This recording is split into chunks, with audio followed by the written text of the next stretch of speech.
The Matrix is one of the greatest metaphors ever. Machines invented to make human life easier end up enslaving humanity. This is the most common theme in dystopian science fiction. Why is this fear so universal, so compelling? Is it because we really believe that our toaster and our notebook will end up as our mechanical overlords? Of course not. This is not a future that we fear, but a past that we are already living. Supposedly, governments were invented to make human life easier and safer, but governments always end up enslaving humanity. That which we create to, quote, serve us, ends up ruling us. The U.S. government, by and for the people, now imprisons millions, takes half the national income by force, overregulates, punishes, tortures, slaughters foreigners, invades countries, overthrows governments, imposes 700 imperialistic bases overseas, inflates the currency, and crushes future generations with massive debts. That which we create to serve us ends up ruling us. The problem with the state as servant thesis is that it is historically completely false, both empirically and logically. The idea that states were voluntarily invented by citizens to enhance their own security is utterly untrue. Before governments in tribal times, human beings could only produce what they consumed. There was no excess production of food or other resources. Thus there was no point owning slaves, because the slave could not produce any excess that could be stolen by the master. If a horse pulling a plow can only produce enough additional food to feed the horse, there's no point hunting, capturing, and breaking in a horse. However, when agricultural improvements allowed for the creation of excess crops, suddenly it became highly advantageous to own human beings. When cows began to provide excess milk and meat, owning cows became worthwhile. The earliest governments and empires were in fact a ruling class of slave hunters who understood that because human beings could produce more than they consumed, they were worth hunting, capturing, breaking in, and owning. The earliest Egyptian and Chinese empires were, in reality, human farms, where people were hunted, captured, domesticated, and owned like any other form of livestock. Due to technological and methodological improvements, the slaves produced enough excess that the labor involved in capturing and keeping them represented only a small subset of their total productivity. The ruling class, the farmers, kept a large portion of that excess while handing out gifts and payments to the brutalizing class, the police, slave hunters, and general sadists, and the propagandizing class, the priests, intellectuals, and artists. This situation continued for thousands of years, until the 16th to 17th centuries, when again, massive improvements in agricultural organization and technology created the second wave of excess productivity. The enclosure movement reorganized and consolidated farmland, resulting in 5 to 10 times more crops, creating a new class of industrial workers displaced from the country and huddling in the new cities. This enormous agricultural excess was the basis of the capital that drove the Industrial Revolution. The Industrial Revolution did not arise because the ruling class wanted to free their serfs, but rather because they realized how additional, quote, liberties could make their livestock astoundingly more productive. When cows are placed in very confining stalls, they beat their heads against the walls, resulting in injuries and infections. Thus farmers now give them more room, not because they want to set their cows free, but rather because they want greater productivity and lower costs. The next stop after free range is not freedom. The rise of state capitalism in the 19th century was actually the rise of free-range serfdom. Additional liberties were granted to the human livestock not with the goal of setting them free, but rather with the goal of increasing their productivity. Of course, intellectuals, artists, and priests were, and are, well paid to conceal this reality. The great problem of modern human livestock ownership is the challenge of enthusiasm. State capitalism only works when the entrepreneurial spirit drives creativity and productivity in the economy. However, excess productivity always creates a larger state and swells the ruling classes and their dependents, which eats into the motivation for additional productivity. Taxes and regulations rise, state debt, future farming, increases, and living standards slow and decay. Depression and despair begin to spread as the reality of being owned sets in for the general population.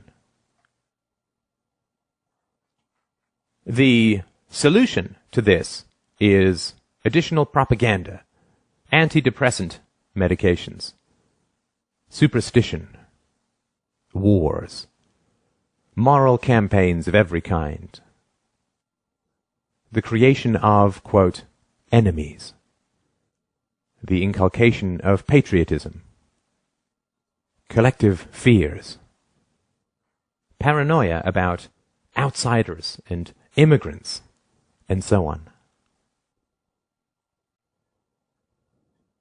It is essential to understand the reality of the world. When you look at a map of the world, you are not looking at countries, but farms. You are allowed certain liberties, limited property ownership, movement rights, freedom of association and occupation, not because your government approves of these rights in principle, since it constantly violates them, but rather because free-range livestock is so much cheaper to own and so much more productive. It is important to understand the reality of ideologies. State capitalism, socialism, communism, fascism, democracy. These are all livestock management approaches. Some work well for long periods, state capitalism, and some work very badly, communism. They all fail eventually because it is immoral and irrational to treat human beings as livestock. The recent growth of freedom in China, India, and Asia is occurring because the local state farmers have upgraded their livestock management practices. They have recognized that putting the cows in a larger stall provides the rulers more milk and meat. Rulers have also recognized that if they prevent you from fleeing the farm, you will become depressed, inert, and unproductive. A serf is the most productive when he imagines he is free. Thus your rulers must provide you the illusion of freedom in order to harvest you most effectively. Thus you are allowed to leave, but never to real freedom, only to another farm, because the whole world is a farm. They will prevent you from taking a lot of money. They will bury you in endless paperwork. They will restrict your right to work, but you are, quote, free to leave. Due to these difficulties, very few people do leave, but the illusion of mobility is maintained. If only 1 out of 1,000 cows escapes, but the illusion of escaping significantly raises the productivity of the remaining 999, it remains a net gain for the farmer. You are also kept on the farm through licensing. The most productive livestock are the professionals. So the rulers fit them with an electronic dog collar called a license, which only allows them to practice their trade on their own farm.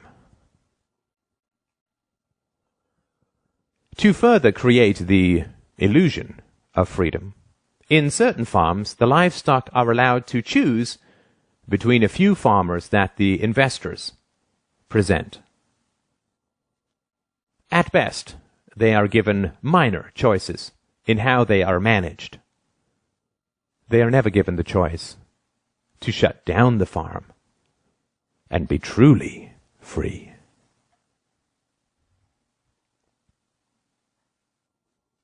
Government schools are indoctrination pens for livestock. They train children to, quote, love the farm and to fear true freedom and independence, and to attack anyone who questions the brutal reality of human ownership. Furthermore, they create jobs for the intellectuals that state propaganda so relies on.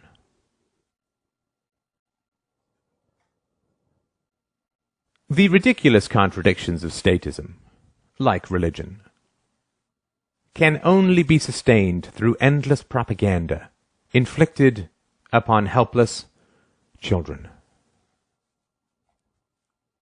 The idea that democracy and some sort of social contract justifies the brutal exercise of violent power over billions is patently ridiculous. If you say to a slave that his ancestors, quote, chose slavery, and therefore he is bound by their decisions, he will simply say, if slavery is a choice, then I choose not to be a slave. This is the most frightening statement for the ruling classes, which is why they train their slaves to attack anyone who dares speak it. Statism is not a philosophy. Statism does not originate from historical evidence or rational principles. Statism is an ex post facto justification for human ownership. Statism is an excuse for violence.